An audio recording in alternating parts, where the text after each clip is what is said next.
Regardez autour de vous. Partout, on vous dit que vous n'avez pas de pouvoir. Les entreprises vous disent que vous êtes remplaçable.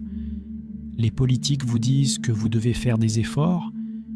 Les médias vous bombardent de nouvelles anxiogènes qui vous font sentir petit, impuissant. Elle nous dit que nous vivons dans l'illusion de notre propre faiblesse, que nous avons intériorisé une image déformée de nous-mêmes. Ce lion, il ne cherche pas à prouver qu'il est fort. Il est fort, et c'est exactement là où nous devons aller. Il y a quelque chose de fascinant dans le symbolisme du lion. Dans la mythologie et l'histoire, le lion représente deux types de pouvoirs très différents.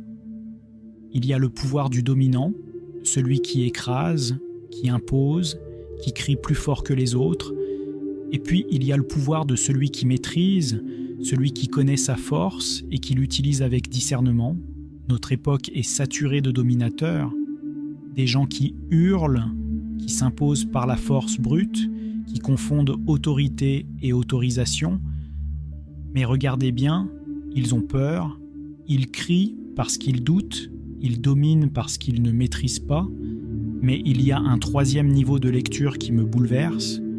Cette force qui apparaît aujourd'hui, elle ne parle pas que de vous individuellement, elle parle de nous, collectivement.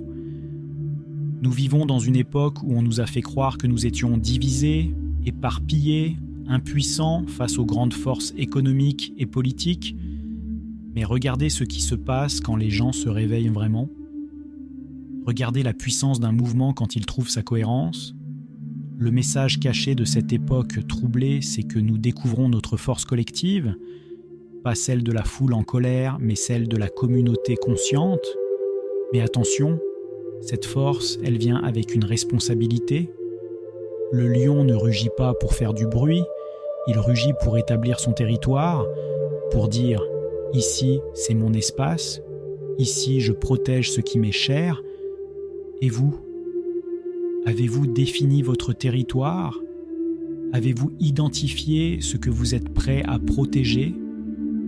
Vos valeurs, vos proches, votre intégrité ?